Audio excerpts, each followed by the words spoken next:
It's me, Eunice. Sorry, ngayon lang ako uli makakasagot ng mga tanong ninyo because busy ako ng mga past few days.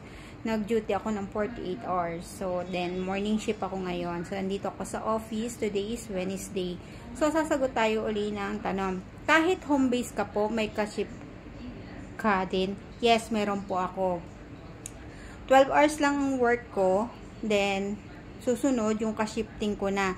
So, yan po, depende po yan sa status din ng amo ninyo. Meron naman po, nagto 24 hours duty sa amo, pero sa case ko po is 12 hours lang po ako nag-work. Then, yung susunod na 12 hours, doon na po sa ka-shifting ko. So, yun lang po. Sana po nakatulong. Yung mga ibang tanong, sasagutin ko po yan next day or sa susunod na araw na hindi ako busy. So, yun lang po. Ingat and God bless. Nawasag din po. Yun lang. Bye!